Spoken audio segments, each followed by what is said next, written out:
Bismillahirrahmanirrahim. Assalamualaikum warahmatullahi wabarakatuh. Alhamdulillahi rabbil alamin. Wassalatu wassalamu ala asyrafil anbiya'i wal mursalin. Nabiyina Muhammadin wa ala alihi wa sahbihi ajma'in. Asyhadu an la ilaha illallah wahdahu la syarikalah. Wa asyhadu anna Muhammadan abduhu wa rasuluh. Allahumma la ilma lana illa ma 'allamtana innaka antal alimul hakim. Amma ba'd. Nuwasal fi syarhi kitab Mukhtasar Al-Fawaid Al-Makkiyah للشيخ علوي بن أحمد السقاف رحمه الله المتوفى سنة 35 و300 بعد ألف من الهجرة النبوية. قال رحمه الله فوائد. Nah, di sini beliau rahimahullah menyebutkan sejumlah fawaid yang penting untuk diketahui oleh seorang bagi setiap talabatul ilm. Ya.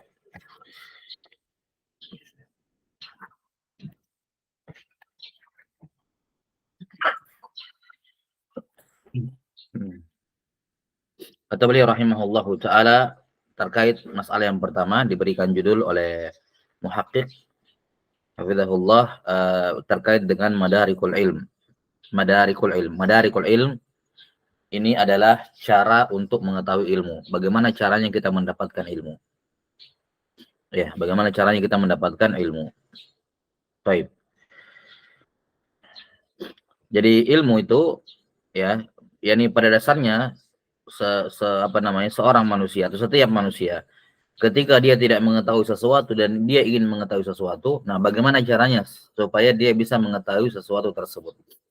Ya, bagaimana caranya dia bisa mengetahui sesuatu tersebut? Dan ini sekaligus mengabarkan kepada kita bagaimana caranya sesuatu yang kita dapatkan sah dikatakan sebagai ilmu. Iya. Apa?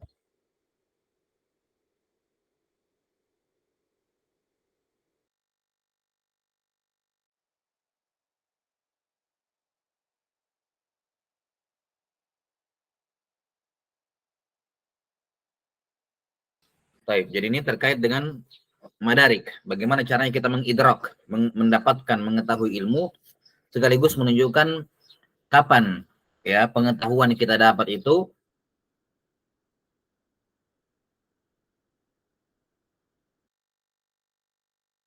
mil hadithi salasatun. Ya, cara mengidrak, cara mendapatkan, mengetahui ilmu yang hadis itu ada 3.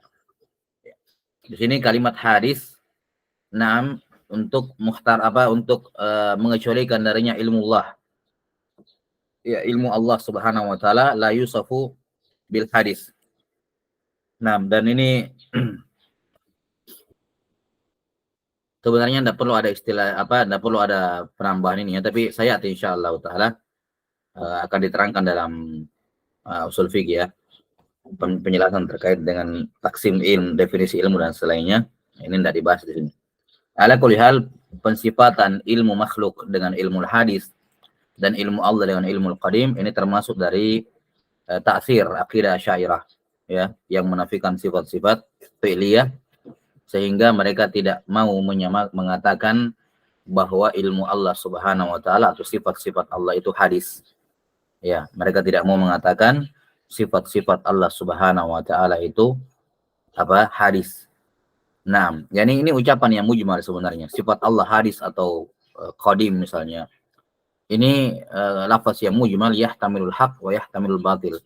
Ya, Ahlus Sunnah mentafsir dalam masalah ini, tapi nantilah kita bahas pada tempatnya. Labas. Intinya yang kita tahu di sini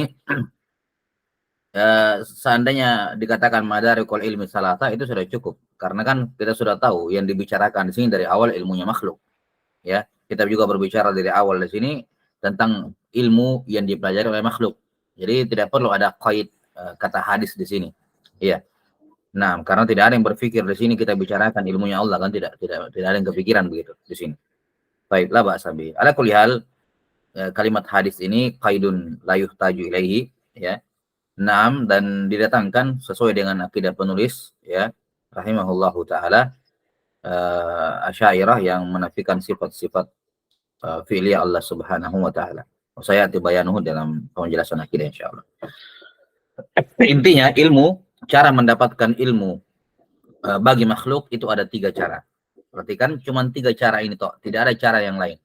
Siapa yang ingin mencari ilmu selain dari 3 cara ini, maka itu tidak sah dikatakan sebagai ilmu. Yang pertama, al-hawasus salimah.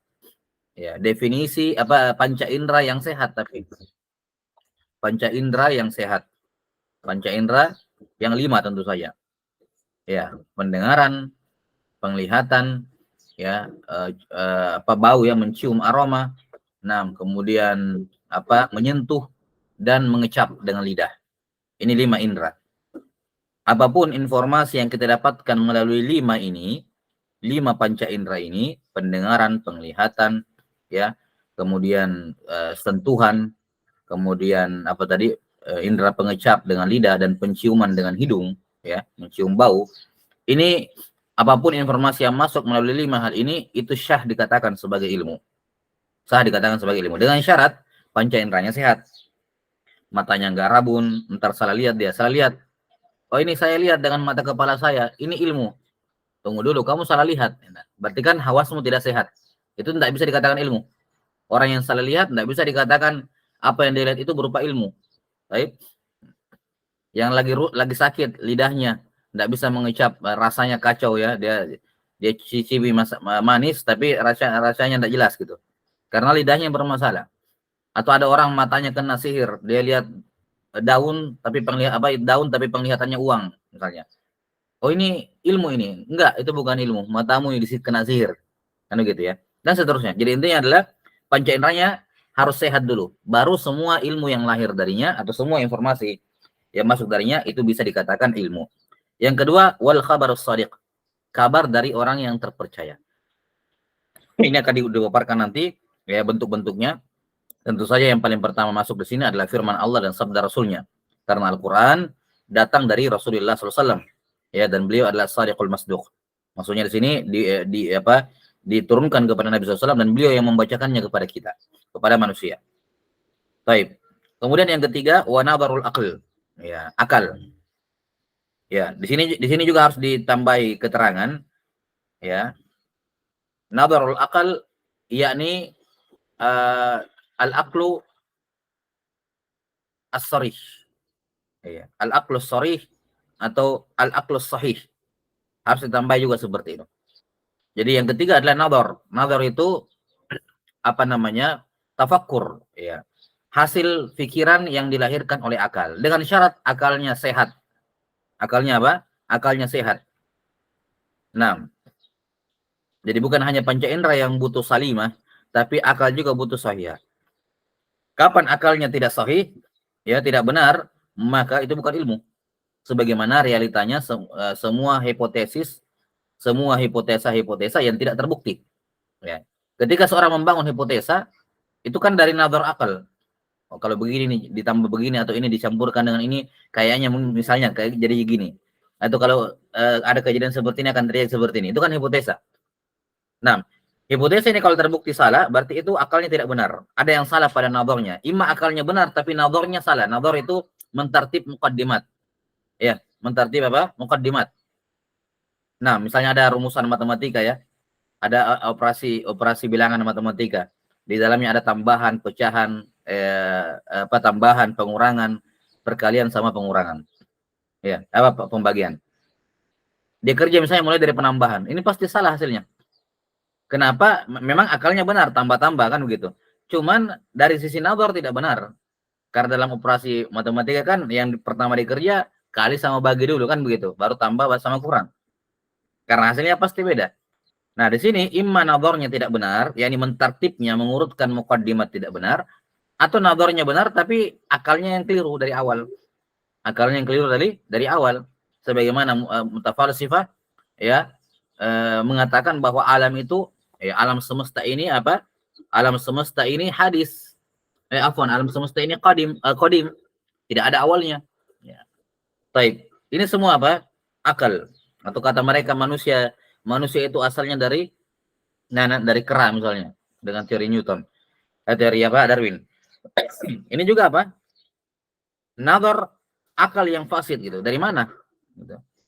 Nah, maka itu bukan ilmu. Manusia dari kera dengan teori Darwin itu bukan ilmu. Kenapa? Kamu tidak pernah saksikan. ya, al-hawasus salimah. Kita sekarang sudah misalnya dari berapa ratus tahun yang lalu, sudah 15 abad ini. Sudah 1500-an tahun, ya kan? Anggaplah kita ambil 15 abad terakhir. Monyet 15 abad terakhir sampai sekarang ada yang jadi manusia enggak? Kan tidak ada. Baik, jadi tidak ada hawas salimah yang membuktikan itu. Khabar Shadiq justru menentang bahwa manusia dari Nabi Adam. Nazar akal dari mana ceritanya? Ya, apa mukaddimatnya? Ya, maka ini bukan ilmu, hanya teori-teori yang tidak terbukti. Tapi itu bukan ilmu. Paham ya? Nah, ini kaidah penting karena orang sekarang banyak membangun merasa mengetahui ilmu dengan cara-cara yang tidak benar. Ada yang mengambil ilmu dari mimpi, ya. Ada yang mengambil ilmu dari apa namanya tadi ya, penelitian-penelitian yang tidak jelas, yang belum final, ya. Nah, seperti misalnya obat corona daun kelor misalnya. Dari mananya kan begitu. Dikira itu ilmu, padahal bukan. Dia tiga ini, dia bersumber dari tiga ini enggak? Jadi kalau ada seorang yang mengklaim itu ilmu, dicek dengan tiga perkara ini. Apa referensimu? Dari mana kamu ambil? Apakah dari panca indera dan panca inderamu sehat? Dari kabar yang terpercaya, qala Allah wa qala rasuluhu, atau kabar mutawatir, ucapan manusia tapi mutawatir, akan sebutkan nanti. Iya. Dan atau nazarul akal, dan akalnya benar, tertibnya benar. Baik. Kemudian beliau jelaskan satu persatu. Ammal hawasu fahiyal khamsu dhahiratil ma'lumat, al khamsu dhahiratul ma'lumat. Adapun al-hawas, panca indera, ya, saya kira jelas ya, kata beliau rahimahullah, panca indera adalah salah satu dari 5 zahirah yang maklumah. Ya. Afwan, fahil khamsu zahirah al-maklumah. Yang dimaksud dengan panca indera di sini adalah kelima zahirah yang maklum. Ya. Kelima apa? Kelima zahirah maklum. Yani kelima panca indera yang saya sebutkan tadi. Al-khamsu zahirah al-maklumah yang sudah diketahui bersama. Pendengaran, penglihatan, ya, sentuhan, ya. Kemudian apa? Penciuman dan pengecap, indera pengecap. Wa bikulli hasatin minha yu'lamu ma yakhtassu bih.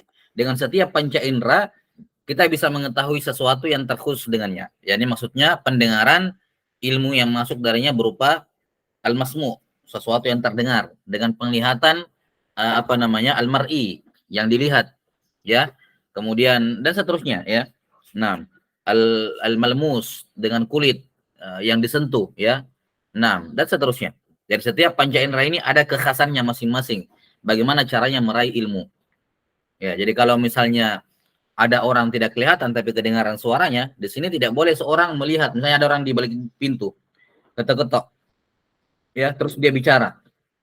Ini tidak mungkin kita gunakan indera penglihatan di sini. Kenapa? Karena terhalang sama pintu. Di sini yang main adalah indera pendengaran. Ini suaranya siapa ini? Kan begitu. Ya. Jadi masing-masing ada ada caranya masing-masingnya yakhtassu bihi untuk mendapatkan ilmu. Qala, jadi al-hawas jelas. Wa ammal khabarus shadiqu fanau'an. Ya. Adapun kabar pengabaran dari orang yang jujur, ini ada dua jenis. Ada dua jenis. Yang pertama, al-khabarul mutawatir. Pengabaran yang sifatnya mutawatir. Jadi mutawatir itu bukan cuma dalam pembagian hadis, ya, itu pembagian kabar secara umum. Pembagian kabar secara umum. Kabar berita apapun kalau sampai dalam derajat mutawatir. Wa huwa ma sumi'a min qaumin la yutawahhamu tawatu'uhum 'alal kadhibi. Ya. Ini jenis kabar mutawatir. Yang pertama. Ini jenis kabar shadiq yang pertama, yaitu yang mutawatir. Yaitu semua kabar yang didengar dari sekumpulan orang yang tidak mungkin, tidak kebayang mereka ini sepakat untuk berdusta. Ya, sepakat untuk berdusta. Sebagai contoh misalnya, dalam pembahasan fikih, seorang imam itu asalnya mengikuti keyakinan dirinya. Tidak boleh dia ikuti makmum. Kalau dia yakin sekarang rakaat kedua atau rakaat ketiga, dia berdiri, ada 2-3 makmum bilang subhanallah, subhanallah. Jelas ya? Diminta misalnya duduk atau bukan. Anggaplah misalnya dia berdiri ke rakaat kelima, ya. Sementara dia yakin masih rakaat keempat. Kita ambil yang wajib saja. Kalau tasyahud awal kan sunnah. Ya. Misalnya dia berdiri ke rakaat kelima. Tapi keyakinan si imam rakaat keempat. Di belakang makmum 2-3 orang mengatakan subhanallah, subhanallah. Asalnya dia tidak boleh terima kabar mereka. Dia harus yakin dengan keyakinan dia sendiri. Tidak boleh. Jangan dia duduk hanya gara-gara 2-3 orang subhanallah. Udah sampai sini ya? Nah, tapi kalau misalnya semuanya, ya, semuanya langsung mengatakan subhanallah, semua ya misalnya 2 shaf yang jumlahnya 40-50 orang, nah di sini sudah. Ini pengabaran mutawatir. Tidak mungkin semua ini sepakat untuk ngeprank imamnya gitu kan, tidak mungkin. Tidak mungkin mereka semua bohong. Ini salah. Ini diturun. Baru ketika itu dia boleh terima kabar mereka. Kenapa? Ketika semuanya 40 orang itu mungkin ya kurang lebih 40 orang misalnya, itu sudah mutawatir. Dia harus terima, itu turun. Ya. Atau misalnya rakaat ketiga dia, seharusnya rakaat keempat ya. Rakaat ketiga dia tahiyat akhir karena dia yakin itu sudah rakaat keempat. Jelas ya? Dia yakin sudah rakaat keempat. Makmum subhanallah subhanallah. Kalau cuma 2-3 orang nggak bisa diterima. Belum tentu yang lain setuju kan begitu. Dia kan tidak tahu kondisi yang lain. Tapi ketika semua sudah mengatakan misalnya subhanallah, sudah ramai masjid subhanallah ya, dengan kadar 20-30 orang saja ya. Misalnya, maka yang seperti ini bisa sampai dalam jenjang mutawatir. Dia akhirnya apa? Dia tinggalkan tahiyat akhirnya tambah 1 rakaat. Ya. Seperti misalnya juga ada orang tawaf misalnya atau berjalan di pasar ya dalam keadaan berwudu. Terus kemudian dia pergi sholat. Ya. Pergi sholat. Kemudian ada seorang mengabarkan kepadanya, tadi kamu di jalan ya atau pas kamu tawaf bersentuhan misalnya dengan wanita yang bukan mahram misalnya. Bersentuhan, batal wudu'mu. Pada dasarnya dia tidak boleh terima. Dia harus yakin dengan keyakinan dia. Tapi kalau yang mengabarkan sampai jumlah yang mutawatir, ya banyak orang mengatakan iya tadi saya lihat juga atau iya kamu bersentuhan gitu. Ingat dengan syarat setiap orang itu melihat, ya bukan setiap orang kedua dengar dari orang yang pertama, orang ketiga dengar dari orang kedua. Ini semua karena sama-sama percaya sama orang pertama, akhirnya bilang begitu semua. Enggak.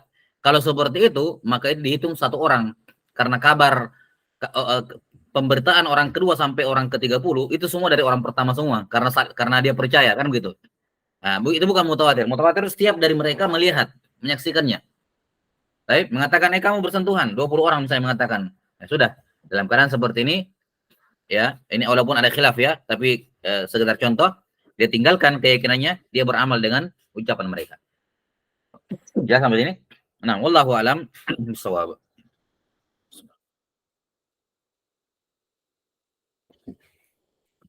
Ini mutawatir. Jadi di sini tidak disebutkan jumlah. Pokoknya jumlah itu sejumlah orang itu kalau mereka sepakat berkumpul mereka sepakat mengucapkan sesuatu secara adatan tidak mungkin mereka kumpul untuk berdusta. Baik. Sudah dibahas dalam pembahasan mustalah ya berapa orang ya. Nah, sebagian mengatakan paling sedikit 4. Sebagian mengatakan paling sedikit 4.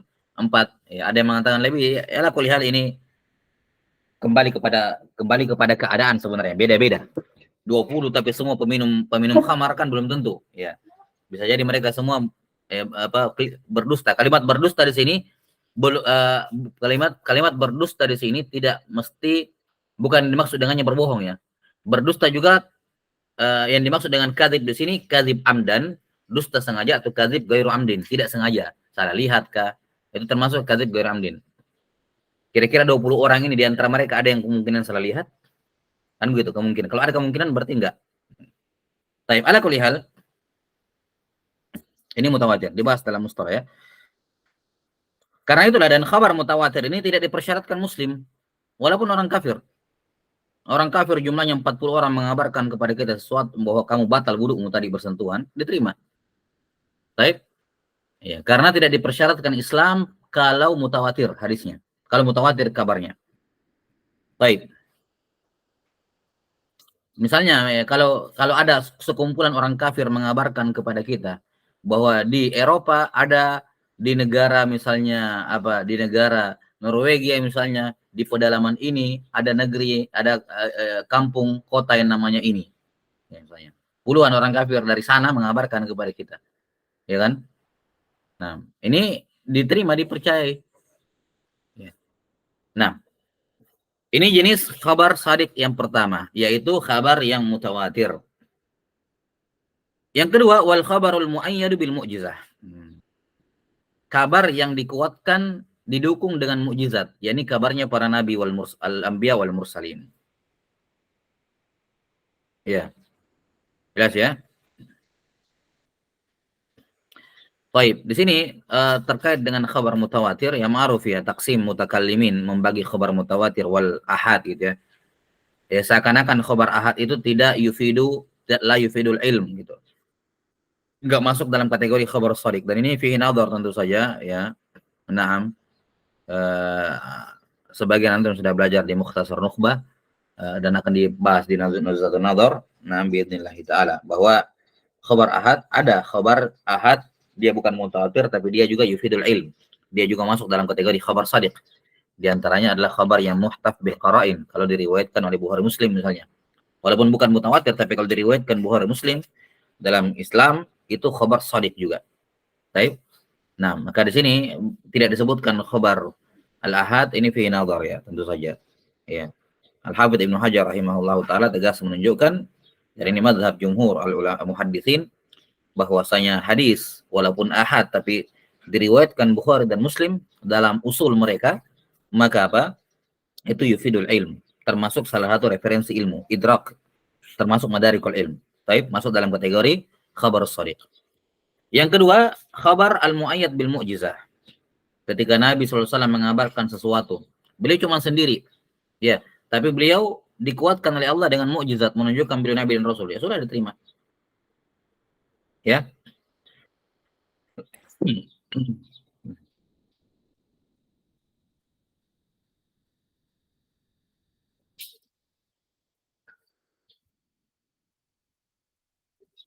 Baik. Di sini disebutkan al-khabar al-mu'ayyad bil mu'jizah. Ini apa namanya? Sejalan dengan mazhabnya mutakallimin ya, mazhabnya mutakallimin yang mengatakan bahwa cara kita mengetahui seorang nabi, seorang itu rasul atau bukan, itu lewat mukjizat. Dan ini pendapat yang batil. Jelas ya? Ada banyak cara mengetahui seorang itu nabi, seorang itu rasul. Iya. Salah satunya dengan mukjizat, tapi itu bukan satu-satunya cara. Ya, itu bukan satu-satunya cara. Lihat Heraklius ketika dia menanyai Abu Sufyan, ya kan, di awal Sahih Bukhari itu, tidak ada pertanyaan tentang mukjizat. Ditanyakan tentang bapaknya Nabi, pengikutnya beliau, ya bagaimana perang dengan kalian, apa yang dia suruh, apa yang dia larang. Dari pertanyaan-pertanyaan simpel seperti itu, Heraklius mengatakan dia Nabi. Ya kan begitu. Dan tidak ada pertanyaan tentang mukjizat sama sekali. Menunjukkan bahwa seorang nabi itu mudah dibedakan antara dia dengan yang lain, nabi dengan bukan nabi, mudah dibedakan walaupun tidak ada mukjizat. Gitu. Baik. La ba'sa bih. Jadi al-khabar al-mu'ayyad bil mukjizat yakni al-wahyu, ya kabar dari nabi, dari para nabi. Wallahu a'lam bissawab. Fal awwalu sababun lil ilmi ad-daruri was tsani lil ilmi al-istidlali. Yang pertama itu sebab untuk mendatangkan ilmu daruri, dan yang kedua sebab untuk mendatangkan ilmu istidlali. Apa itu ilmu daruri?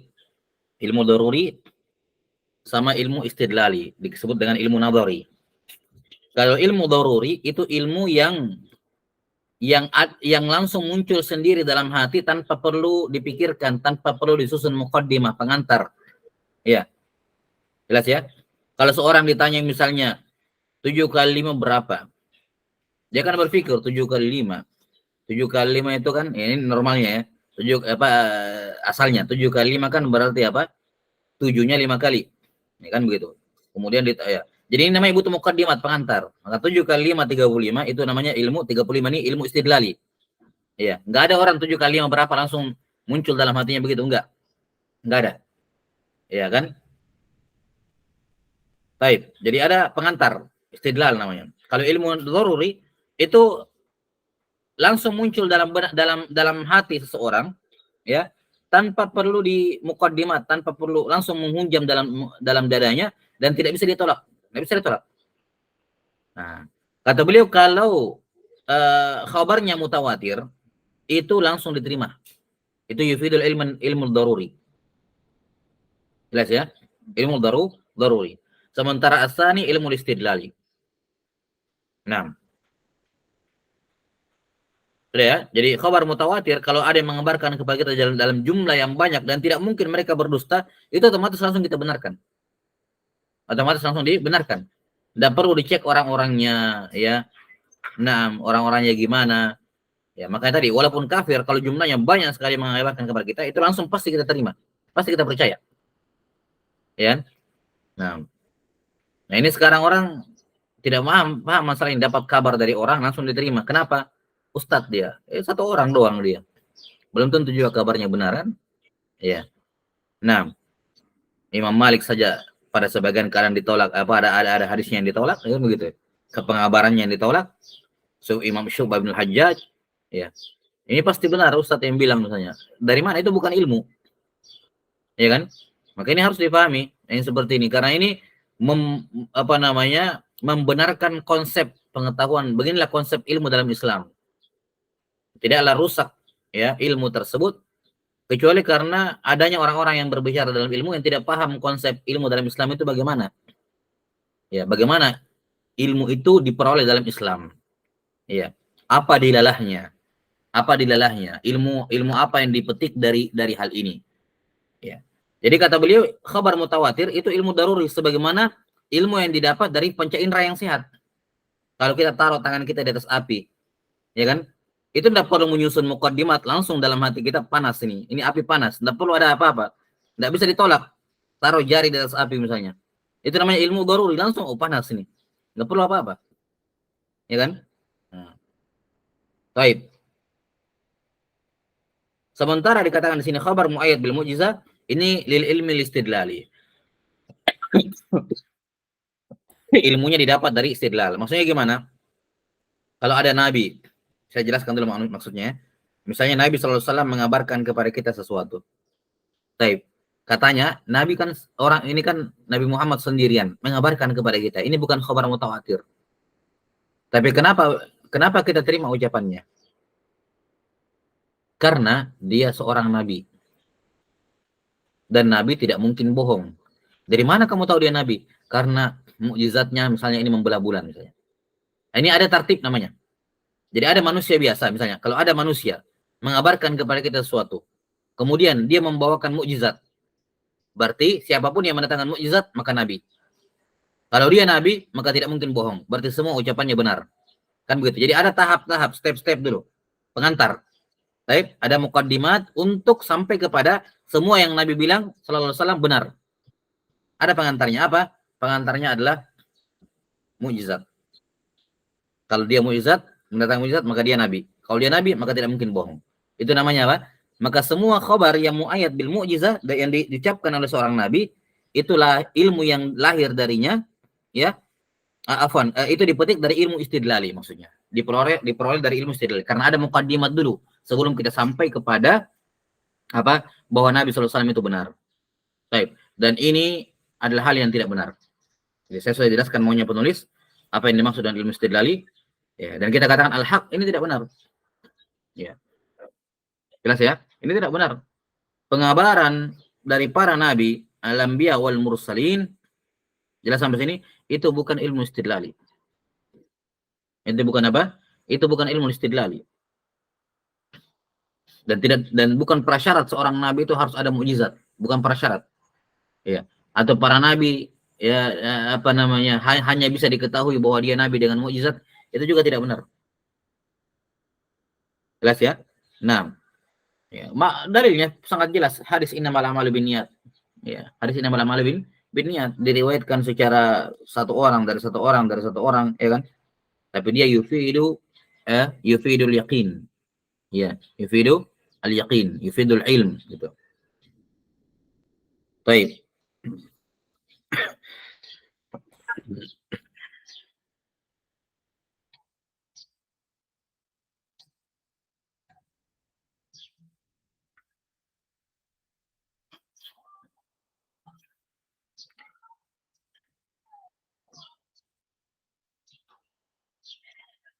Sudah ya, saya kira cukup sampai sini. Nanti kita jelaskan lagi terkait dengan. Jadi di sini kalamnya lil ilmi istidlali bahwa ucapan Nabi sallallahu alaihi wasallam itu diketahui dengan apa kebenarannya dengan beristidlal.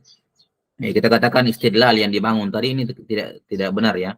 Ya, untuk membangun semuanya di atas mukjizat gitu. Artinya kalau ada nabi ngomong sesuatu, ada orang yang ngomong sesuatu mengatakan dia nabi tapi tidak ada mukjizatnya, kata mereka itu bohong, nggak benar.